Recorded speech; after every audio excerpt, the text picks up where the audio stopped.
Mbote na bande ko ban soager comme télévision boye malamu na chaîne na bino o bolinga ka mingi pe na émission na bino boko mesana kana ngo chaque fois grand débat ezala ka émission ngai mbi à chaque na zala kana esengo makasi ya kozala une fois de plus liboso na bino pona kosola mai matali politique ya République démocratique du Congo na zala ka ngai mon côté na zala ka toujours na invité na nga kasi yambo ete na yambo invité na nga to stolo to bimisa ka ba grande ligne o to kosola mai matali actualité politique to pe actualité de l'ère. Merci mingi na apôtre Gérard Kabé awazali kopé sabiso espace pour na kozala toujours liboso na bino pour na ko satisfaire bino na banda couper pour na ko komisa ka bino maïma ko les à travers la République démocratique du Congo. Merci na bino pe ba abonné pour la confiance au boko renouveler envers biso ezali na mbala ya mbo ko andager comme télévision to senga ko bele ko moko au s'abonner puis au partager lien na bande ko mususu o bazali ko anda biso bisika biso. Merci pour na ba remarque pe ba suggestion na bino en tout cas et ko komela ka biso to ko zo yango pe to zali vraiment na esengo mingi donc to ko lebela après ko maîtriser les frontières de la République démocratique du Congo to moni population ya Sud Kivu population ya Nord Kivu bazali koye ça a été MONUSCO esengeli na akende ezali moko ya ba sujet to ko lebela awa à travers émission au grand débat lelo Jean-Marc Kabund à Kabund après avoir kozala ko quitter ko démissionner na IDPSP kozala bongo démissionner na première na poste na première na vice-premier président de l'Assemblée nationale, Tomoni à bientôt le 12 à cause des retours sur scène politique. Nini Abombia Malonga, Toko Beta Masolo à travers émission Oyo. Puis Toko Lobela une fois de plus, Tomoni ba photo apparaître Ebimi Gisèle Mpela na Baati Lukwebo. Bakangi ba photo ensemble. Ezaki Nini à l'occasion Nini beaucoup découvrir en haut kaka na émission Oyo. Tokolobela pe sikawa ndel kambo o tokolobela ezali bongo ya ba réalisation ya chef de l'état ko sala malgré battaque ba ADF malgré par-ci par-là kasi chef de l'état tikali bongo strict pe a kolandela ka misala ma koleka na République démocratique du Congo et pourquoi pas ezaka kana Kinshasa te ba travaux ezali bisika ebele na Mbujimai partout chef de l'état vraiment a zui penza temps a kolandela ka misala wana o ezaki vraiment kopesa moi pasi pe kokoso na baiba ko landa biso ngai na bino to kutali na invité o azali to ko yamba à bientôt fils de l'homme kasi to landa na image oyo ya bandeko ndenge ba ko bamba mabanga na ba MONUSCO ça va ya ko tarasi.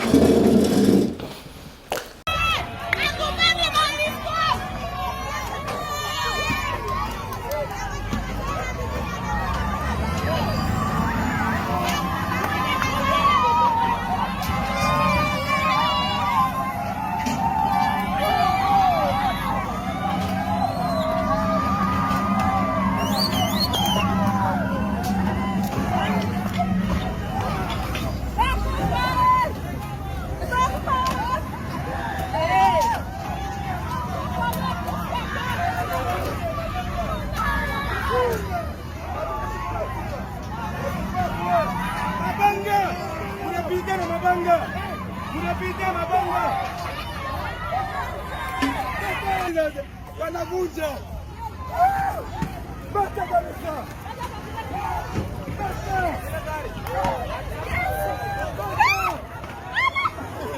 vuja lote vuja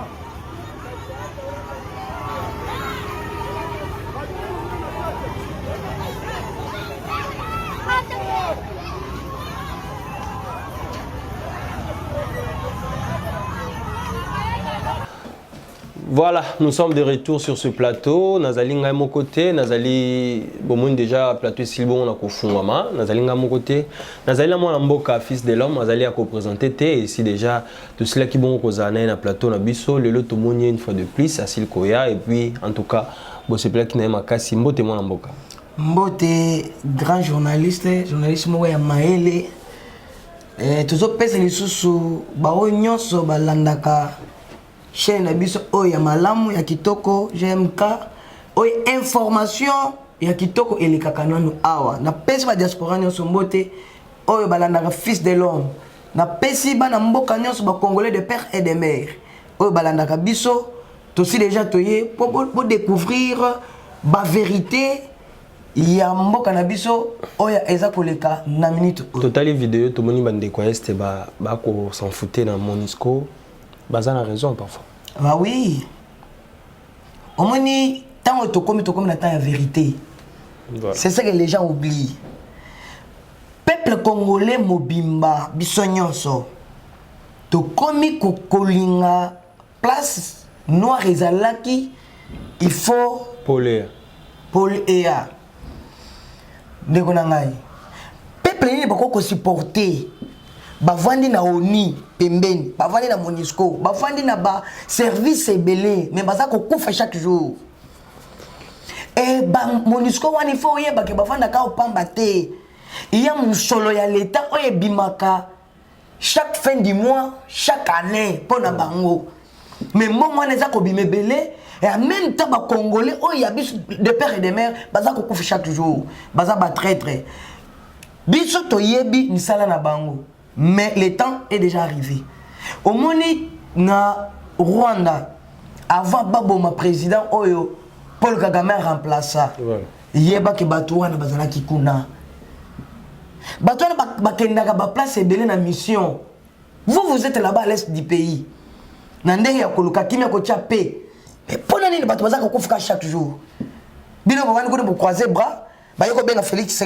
dans na mondoki ya ngone décision au peuple congolais bazui ya ko baba bango mabanga et koki ko zala mabe na sanso batu balingi mais soko peza au mitie place na bango na kokufa ne bazo kufa et comment rara so balimba contre ngesila ba renouveler inane contre oui ba renouveler inane c'est que bango maye bâtir tomate ya Congo ezalité côté bato bazo kufa côté bango bazo lia bien côté bato bazo kufa côté bazo tinde ba mbongo na ba famille na bango ya libano batiki non nous sommes arrivés le moment où nous pouvons aussi prendre une décision ya ko se prendre en charge comme Etienne Tshisekedi de Mulumba paix à son âme na yebisaki biso nous sommes là pour aussi nous prendre en charge to moni ba def ba tomo ki lisusu pe ba sali ba def o mani biloko wana mon cher bokwane aussi là au moins biloko ya ba def wana eza les choses ba def te eza ba grand politicien ebele o batikali a ba bombe ne bazo sala ba désordre kuna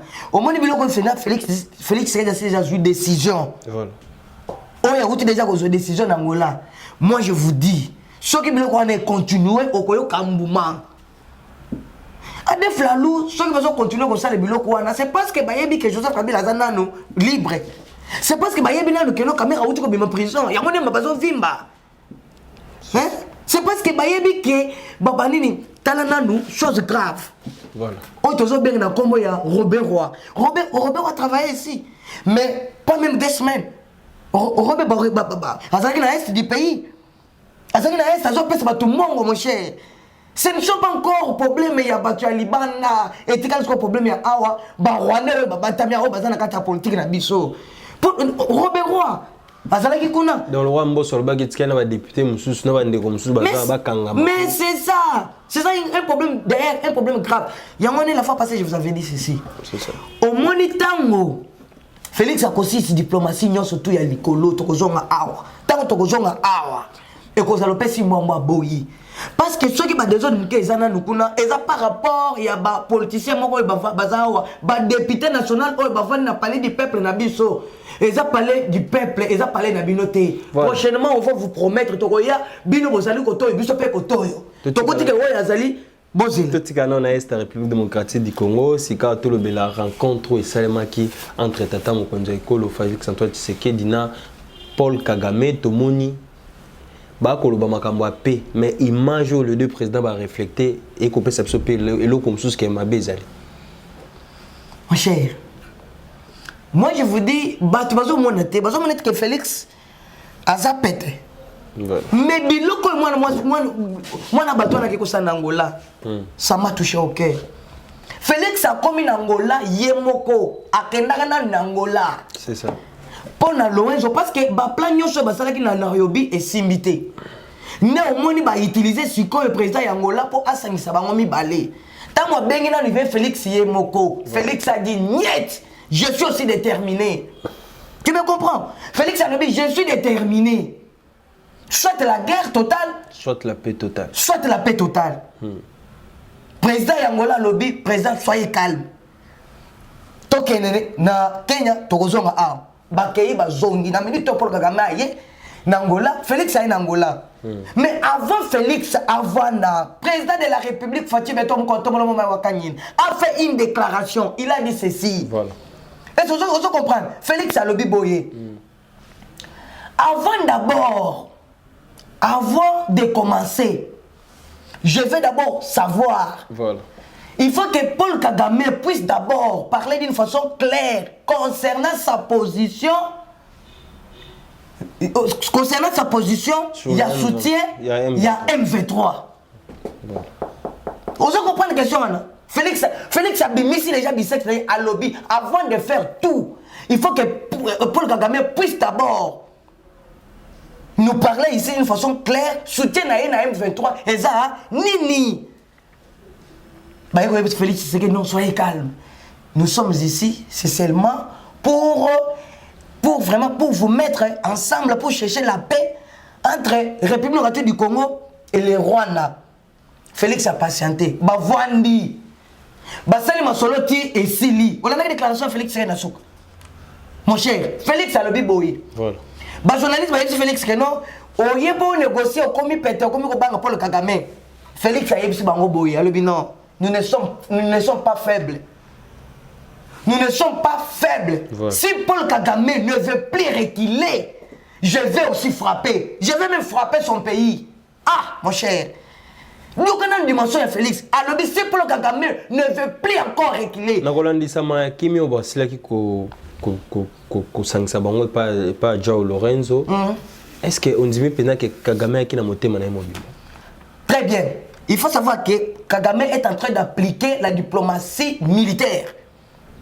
Mais Félix P, c'est un diplomate. Il est en train d'appliquer aussi la diplomatie politique. Parce que Félix a aussi Mamindou quitté. Voilà. Et quand Félix Tshisekedi est en train de faire aussi des déclarations comme ça, il est bien protégé. Tu vois? Il est bien protégé. À l'Obiboui. Hein? Je veux qu'à l'immédiat, alobi kaka sikoyo neto silisi awa mutu na mutu azwa position na ye il faut batwa na bazonga soki bazongi te on va frapper tala Félix alobi une façon claire adjema na mon côté alobi je suis prêt je suis bien préparé na kobeta on va batebele bazoloba oh baboy ko longola mbako minute ezate mais par rapport à attitude tout le monde a attitude dans les deux présidents parce que tout le monde Fatou pena pesimbo te mais Kagame a quand même pas kotala mais je dis que si tala au moins la politique internationale Kagame a déjà échoué. Je vous dis Kagame a déjà échoué. Tala nazo yebso boy au moins Félix nenga zabongo azali mutu moko oya koko sala makambu na ndemo ya brutalité te. Voilà. On comprend. Félix est abandonné kotanga politique. Avant ni tata na grand politicien. Félix a yebi pena ko maîtriser yo avant que mabeya. Paul Kagame atteint déjà na niveau ya communauté internationale. Niveau ya diplomatie internationale, Kagame ne plie encore. Vous avez Kagame ne plie. Néanmoins Félix a yebi se boyer. Il faut maintenant on se retirer na makambu ya Otozo Benga ya Congo. Maintenant, Félix a posé une question. Quand on est au Zolo Baboui, ce qui est Kagame a quitté. Nous sommes présents à Angola, le Biboui. Maintenant, tu as Otozo Benga, mécanisme d'observation. On est déjà un officier d'Angola. On est un Kamba, commission. Ce qui est Kagame a quitté pour na bamiyi binyo so les soutenir parce que le président il y a M23 c'est Paul Kagame. Le président il y a M23 c'est Paul Kagame. Néanmoins batche pesa boye mécanisme d'observation. Commission on mutoko dirigeant azan officier il y a Angola. Ce qui est Paul Kagame a yoki kozonga simate Félix va frapper. Ni au moins na makamyo stango esili Paul Kagame a lobby. En tout cas, je suis très content avec le président de la République démocratique du Congo. Je vais travailler ensemble avec lui. À partir d'aujourd'hui. Les Camerounais ont besoin d'insister qu'au travail on a ensemble le président Fatou Tango a koloba. Est-ce que a koloba on a monté mon mobile parce que si tout le la kimia est et bandi le loté pour tout le cas kimia est. On m'a dit que Félix Savana Paul Kagame. Et ça diplomatie à l'écolo. On a dit que catholique ba le bignette. Bongoté à Mongo. Il a soutenir. Il a soutenir la banque c'est parce que yepé azana ba carré minier ba ba pétrole. Il y a on a soutenir Rwanda. On a dit que Moïse Katumbi. Vous comprenez? Voilà. Congolais 100% zéro. Alors, c'est inutile de attaquer Rwanda. Mais les États-Unis a parlé d'une façon claire. Alors, le problème, il y a gouvernement rwandais, gouvernement congolais, Bavanga, Basolola.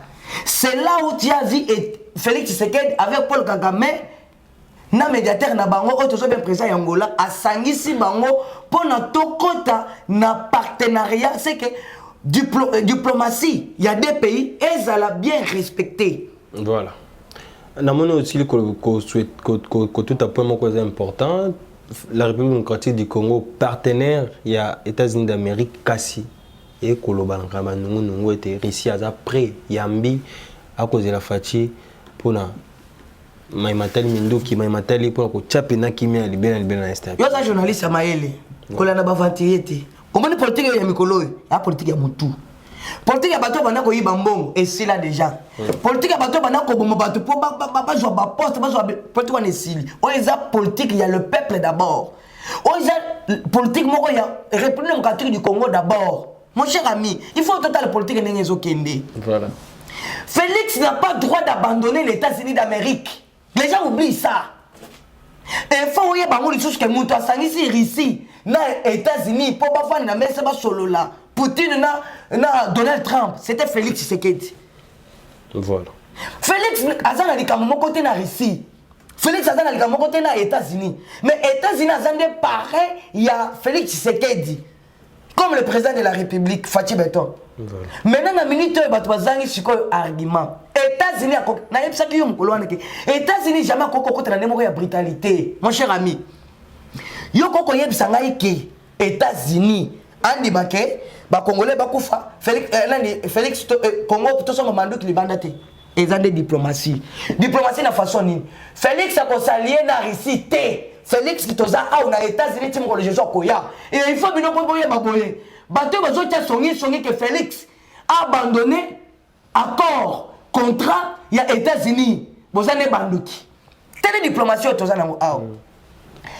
États-Unis a bien que Talba pays sur Félix a zotamboul. Félix a Kenya. Na Kenya, bazana na partenariat na États-Unis. Les autres en Angola. Angola bazana na partenariat na États-Unis. Et le connaissons yebsibina le côté. Yami balé. Voilà. Félix Azola qui s'appelle Kagame Moussapa ou tout Kolobaka. Si Kagame ne fait pas reculer, je vais frapper. Je vais bien frapper son pays. Par quel moyen? Pendant que Bobo est son manouité. Tu me comprends ça? Il y a un moment où il faut monter la diplomatie aux États-Unis. États-Unis a fait quoi? Comme déjà ici, Bazaliwan, Chine n'est pas tout. Au moins sur France, Chine n'est pas tout soutenir Kabila à 100%. Nous, on va ici. Bazal déjà, on va faire ça. Rwanda va Menduki. Tu me comprends ce que moi j'ai dit? C'est ça. Mais États-Unis en tant que grande puissance, comme déjà on dit que Russie a dit que et Congo, hein, baba ne consomme Menduki. Chine, a dit que États-Unis a dit que Chine peut endémique que Congo va ne consomme Menduki. États-Unis a tellement c'est non. Là, c'est un problème. Il y a quoi raisonner. Quand on voit dans Somi Minduki, biso Somi Minduki, bah on ne va pas comprendre que en réalité, bah déclaration de Félix Azor sale, États-Unis muto apes ba muto makasi. To sala ndeni. Nous on États-Unis azongi ciment. Na sasa biso Félix bimise longi. To uti ko beto Rwanda bomba moko. Da to beti bord moko ya pamba matanga yekuna. Ko wane uti wapi? Et celle ti Kagame loba. Kagame ko to aleli, alobi pété, aleli. Vraiment, présentement, je prends une décision de retourner aussi dans mon pays. Je ne suis pas un Rwandais, mais je suis un Congolais. Il y a des sangans na Lukele. Il y a des sangans na Lukele. Il y a pas de miango. Nani? Mais ça qui nous qui te c'est qui ba mo ke kaka makoyo ka son. Non, mon mundu ko na kaka ma leli. C'est quoi nous autres bateau? Mindu quand Félix a outu kobeta wane outu wapi. Papa, États-Unis a grande puissance. Ils créent les ambo comme ouké. Russie za munen. Mais ici, ils créent la télémie pesable. Merci beaucoup. Moi je vous dis, monsieur le journaliste, voilà. Nous sommes en partenariat privilégié avec États-Unis d'Amérique. Qu'on ne vous trompe plus. États-Unis ont appliqué la diplomatie à Makas. Ce que vous dites que token na nenga yake, token na Russie. C'est normal. Mais bon, il y a beaucoup créé un envoûtement. Une fois que Félix a abandonné les États-Unis, papa, non, boutique États-Unis a eu François orienté et Félix. Nous sommes entourés. Au moment de l'Islam, bateau va soutenir Rwanda et Angleterre. Premier ministre a signé contrat na Paul Kagame. Pour soutenir Paul Kagame. Oui, je sais. Hein? Au moins les États-Unis, parce que les gens africains, ton sébanal est à Moutouté. Le premier ministre Angleterre, il soutenir Paul Kagame.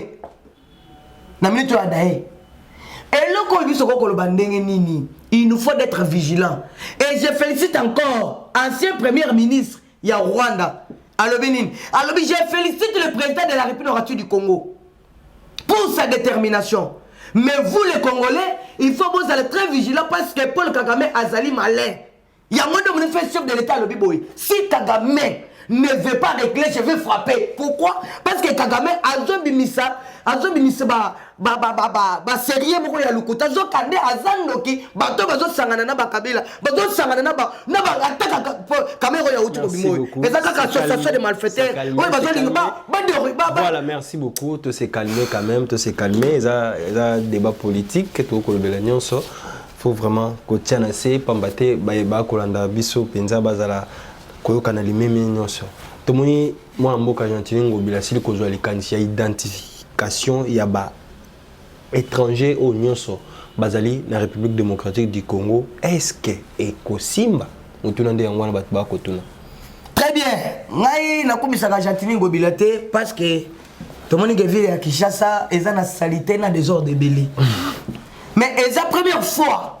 Voilà. On le paye ngai nazo féliciter yo Argentine ngobila mbak le gouverneur de la ville. Na idée yo pesi. Soki ke oza congolais de père et de mère. Idée yo bimis oyo. Zamba lolo bako konase ba compagnie yango. Quand le bâtiment que chef de l'État pour aller maintenir your place one parce que bientôt tu vas partir. Bientôt tu vas partir et yebani nango. Mais ce qu'on ligne peut profiter tant aux ali. Peut-être comme Félix Alim Sagabat. Peut-être à Koki Kolim Sayo Mouké. Mais Nazana Bandou Tebele. Félicitations pour la idée où le peut au PES. Bissoy de PES. Nazana que moi je suis le communicateur. Le médiateur du pouvoir fils de l'homme. Biso to flatara mutu te metolo baka vérité ya makambo ya malamu oto to sala pona développement ya mboka na biso. Mon cher. Soko bimi okepe libana ya bamboka mususu. Okoki kokuta te jamais au moins rwandais. Au moins étranger moko avandi na mboka ya bato. Azo soma carte te, asomi pe loko mokote, avandi pe ofele moi ici la pese loko mokote. Ane ici la pese loko mokote. Mboka nini mon cher ami? Mais ce qu'on est dans le Liban et en Moka, on a la télévision pour faire du monde, on a fait son mot. On a parqué Moutouka, on a fait la momo. Mais bissoir, à Opena Boye, Congo, et comme il était, toilette, douche, quand on est en ligne, au bim.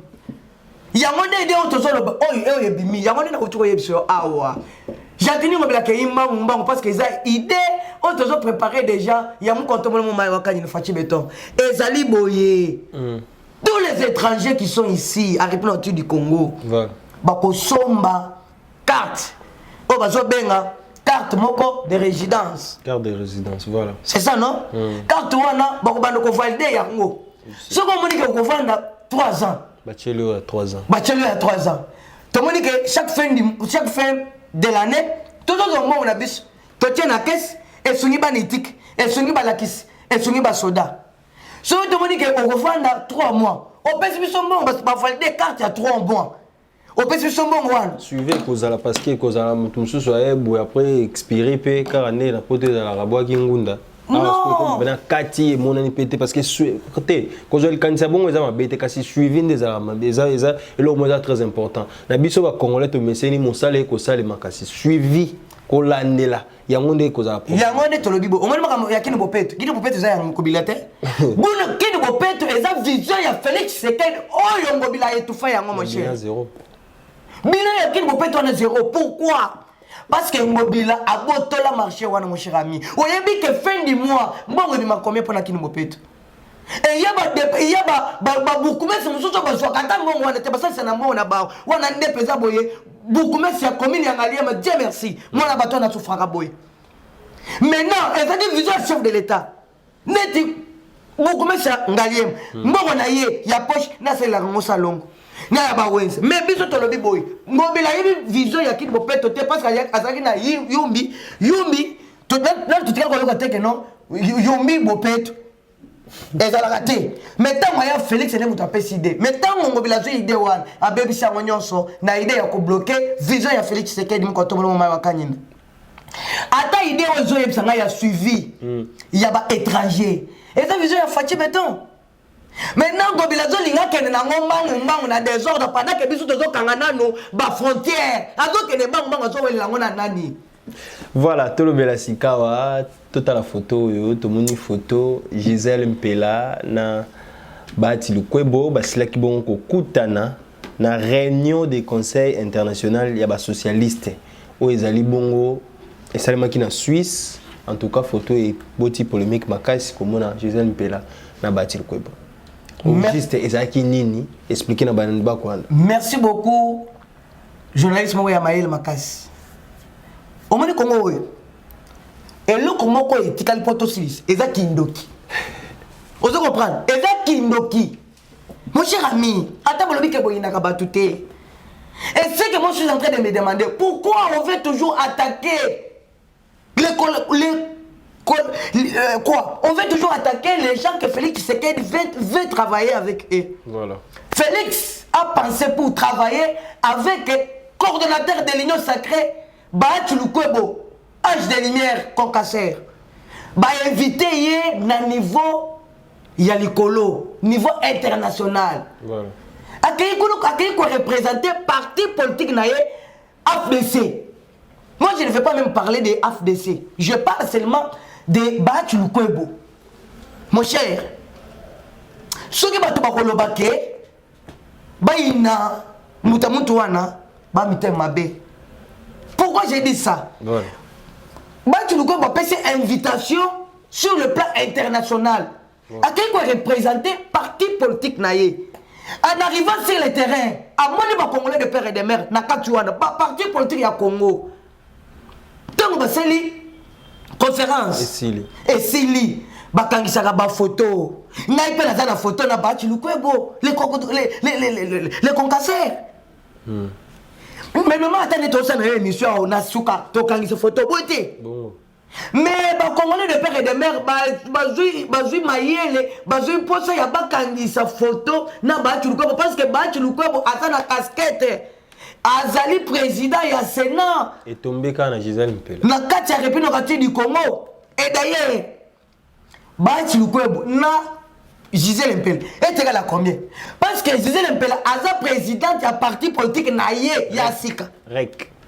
REC ozomona président ya REC président ya AFDC bakangisi ba photo maintenant yo zando kozolo ba nini omoni Bahati Lukwebo moi je peur ngana tika komona papa motema monene ko le papa wana te omoni soki ngai na koki ko loba ke makamno e mo pa na moni kaka pesa bo muto ameki ko sana omoni bilo muso pesa kanda dosé en pleine tour pona bango bazomona tala ezali songi bazolinga baluka makamuna kati mais Bahati Lukwebo c'est une personne vraiment intègre.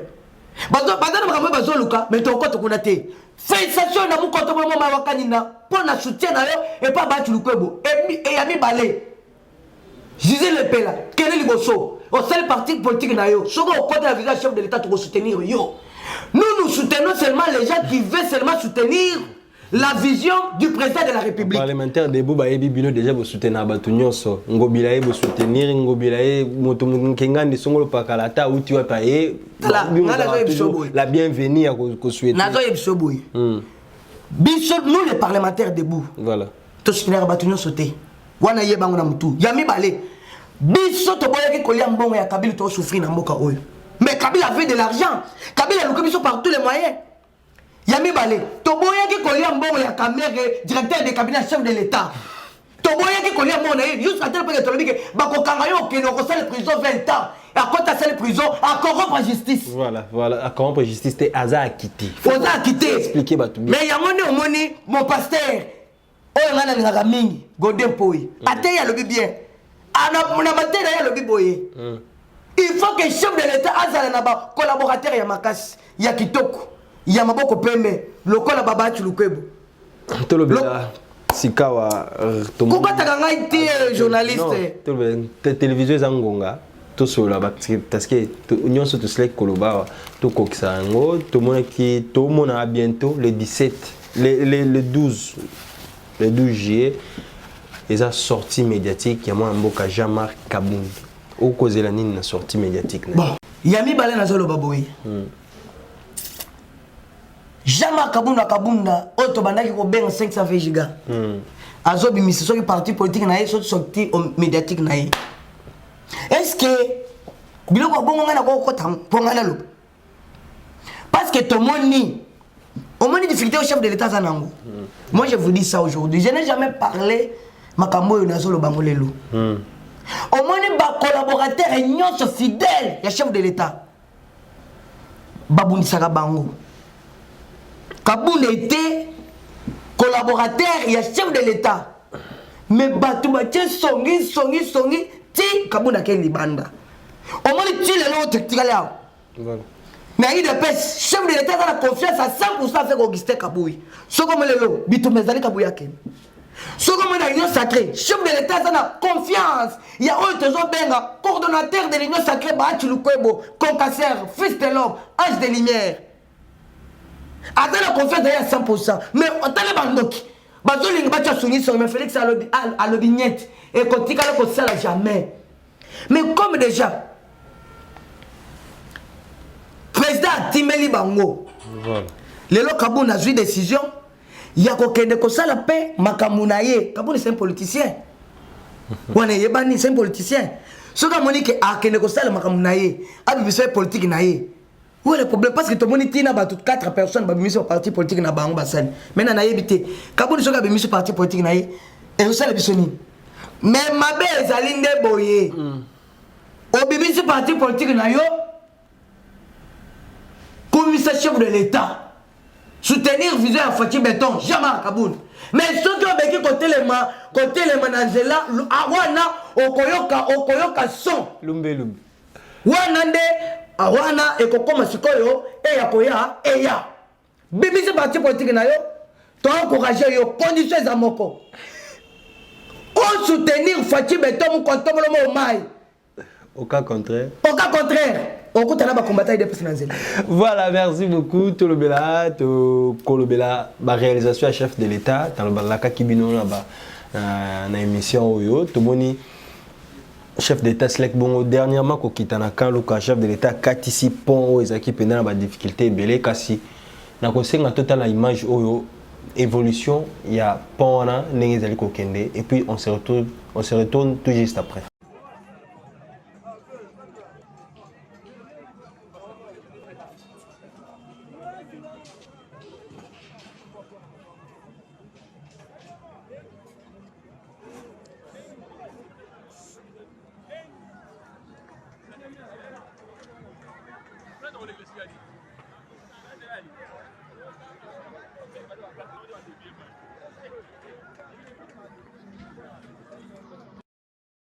Aussi le bon Kolanda, image voilà pour ça les a vraiment quoi avancer la rapidité à bientôt là je vous promets na kokita wana une fois de plus kokita sous kosola na bana kan luka to solo la to beta masolo ndeni ba mo ba ko sécuriser sika wana ndenge ni ba mo ko ba ko landela misala wana penza pon ezaki babanda ki misala e kati mais tomoni depuis chef de l'état sili kozonga misala penza e na rapidité nyonso. Merci beaucoup monsieur le journaliste. Biso to lo bakaboy. Au moins Félix, na yebisa ki omkolo mususu OK Félix le loso ka décision ko démissionner. Akenata na Europe ke kovanda passe na biso surtout babiso na zo bonne surtout babiso to kende wapi vous comprendre oui tala kan luka oyo pena boye bandoki ya Congo o ngai Madidi Martin o fief nanga vous comprendre o wana nde basi nanga mais babosanaka ko bongisa kan luka mais Félix alobi que non je ne suis pas un président de Baluba. Je ne suis pas un président de l'IDPS, mais je suis le président de la République du Congo. Je suis là pour ce pays, ça. Peuple congolais mobimba. Nous sommes contemporains mai, à Taliban à Kalouk. Bon Congolais de père et de mère, à Kotikuna. Talane vous savez les autres seuls maintenant. Babylon que ça combat mingi. Félicitations. Na autre jour bien ministre. Zizao. Ministre ya ministre ya nini oyo ministre ba ya infrastructure ya wana félicitations na musala zo sala makasi on a qu'est-ce que non réellement on a la vision ya Félix Tshisekedi mukotomlo ma wakanina mais botika ne l'enterre parce que kuna na zo mona na équipe wana ba bouche autorisée bazali président ya parlement debout bon marché azali pe wana malgré biso batyo kuna baba kisibiso tokoti na mouvement te etali biso pété mais biso tozo sepele na musala oyo eza ko salema parce que bana ka look bakanisa que Félix abosani bango mais Félix alakisi que azali congolais ya République démocratique du Congo ça fait au moins 2 fois ouais yambol boso tata yikola selek bongo kitakuna ezaki bongo pona ko pesa ba câble électrique ko zongisa courant pe ko tia courant na kati ya quartier Kanluka deuxième fois to moni yango pont eza ko relier Selembao na Ngaliema à travers pont eza pont moko e koza même na mituka pe e ko banda ko leka en tout cas ezali initiative moko ya malamu donc ende lobika ka vigilance et kenge yo pe mo Kanluka to poza ndeko na Kanluka et ça za toujours kenge parce que ba encourage ko eza malamu ouais embouteillage aussi la ndenge nini na ba bloc ya boye non oui ce n'est pas dit que non bisto kan au moins parce que ce que pour wana sili et ça peut mo côté ça 3 na yango tozo yebso boye il faut yeba que embouteillage kotika la kosila te soki pena tozo kanisa te ko bongisa ba milliers moko reculer ndio mo faut béton akanisi bandeko na biso akanuka tala ne pena boye bazo beta banzela na bazo sala ba pont et quand on bimeli pesa bo kitabo bakaze okoti kaluka mala moko bimi pompage et quand on bimi pesa bo delvo ko kaluka bimi boum et quand on bimi bo selemba kaluka obimi déjà na nini na kitabo magasin voilà ils ont moko ba idée au plutôt moni aïe ko banda na deuxième porte africaine ou ko joanzela qui quitte ou ko bima kino na banda tala ba initiative malamu na aussi une fois de plus tout l'an d'aller sur vidéo yo le lengeni évolution ba travaux et ezali ko salema na route qui quitte.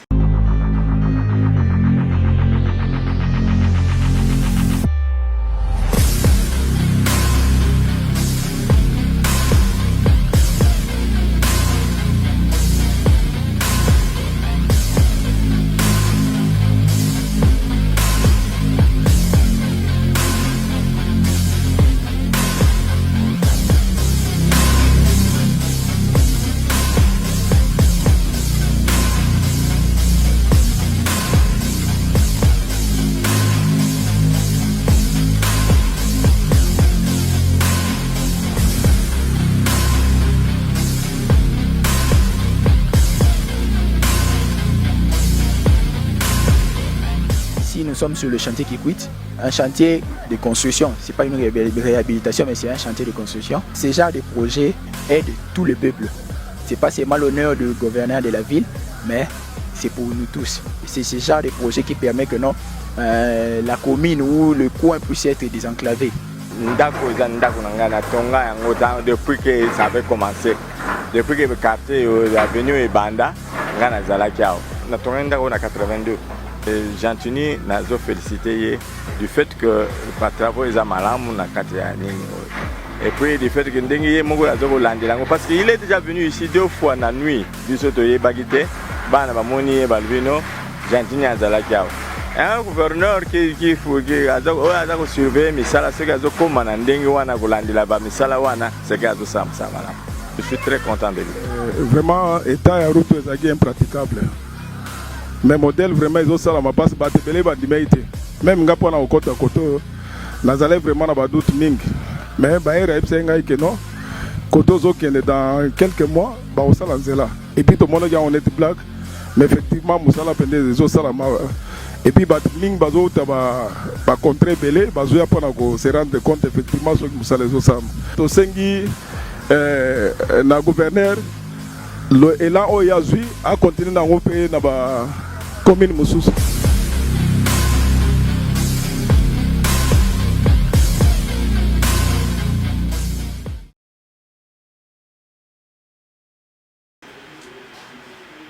Voilà, on est de retour.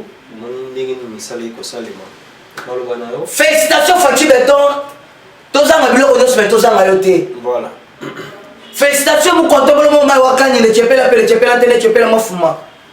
Mutoko kota na zela na yo. Akuta na nzambe likolo na bakoko na se. Tala misala o pena boye o Félix Azosala.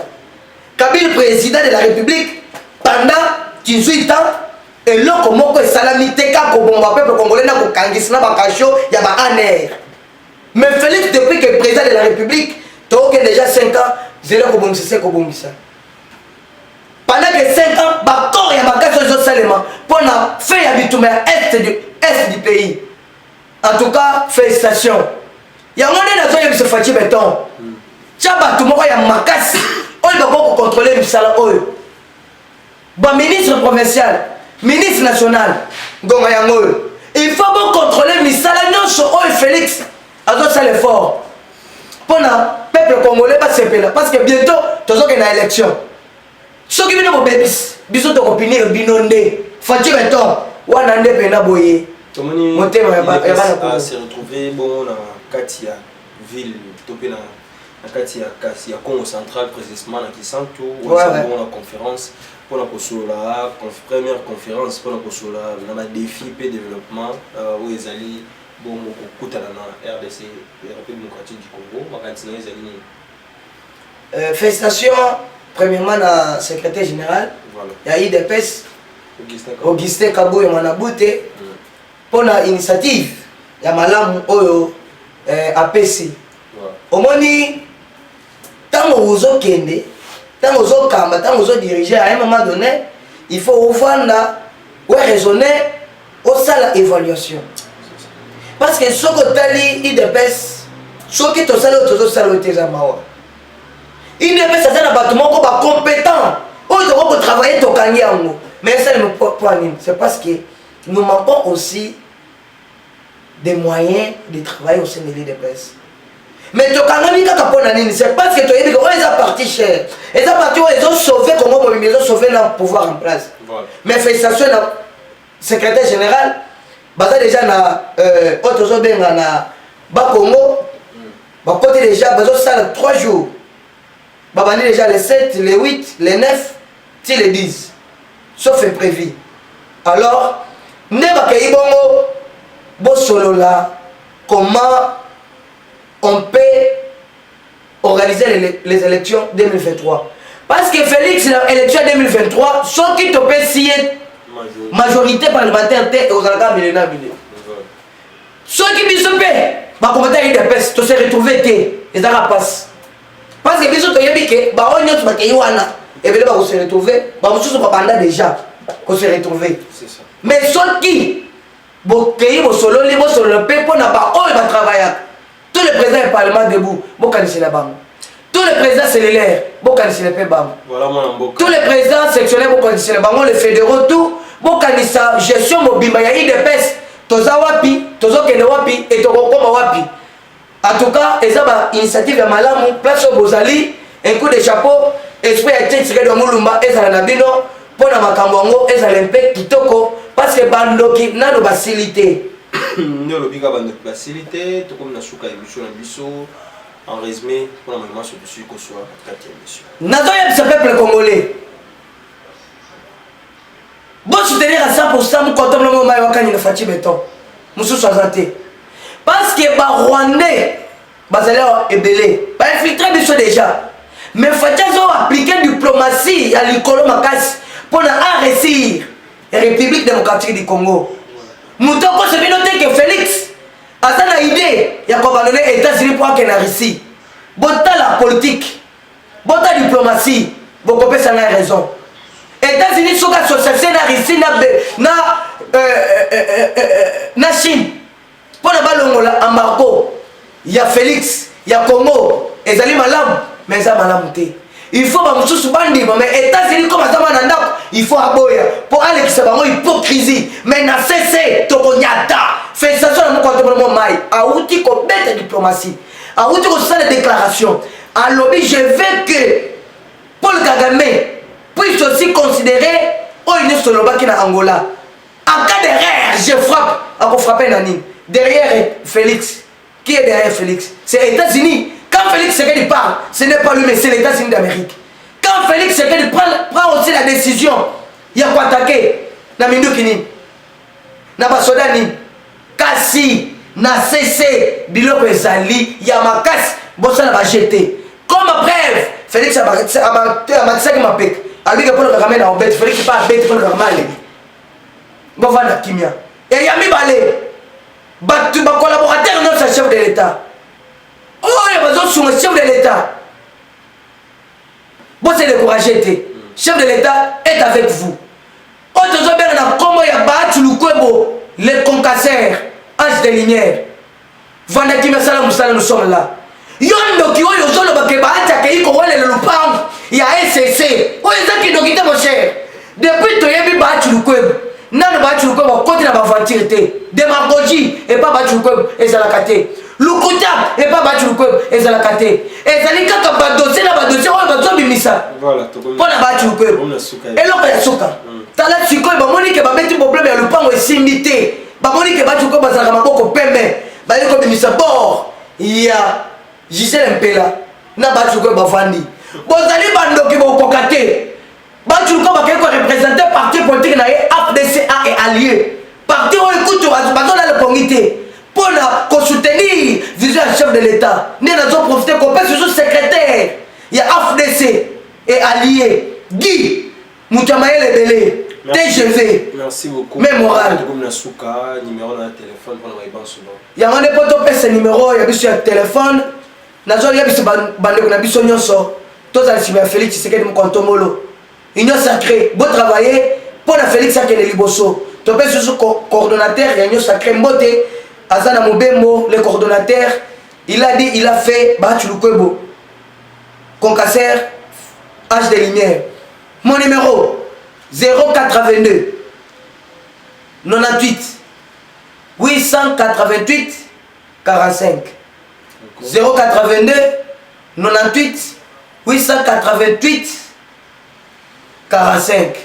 Tu peux si son mot, tu peux si apôtre Kabea Koloma Solo Sogiote Mawa parce que na RTC Lukuta t'as dit la biloko bakomi koko aventure la bande au monate ya mona na yebisi ba diaspora nyonso ba congolais de père et de mère pendant que fils de l'homme azoleka awa bona l'information à Sol le médiateur du pouvoir ba continuer de Félix Akenarisi à Osalni diplomatie à l'Iboma. Merci beaucoup. Même moral. Merci.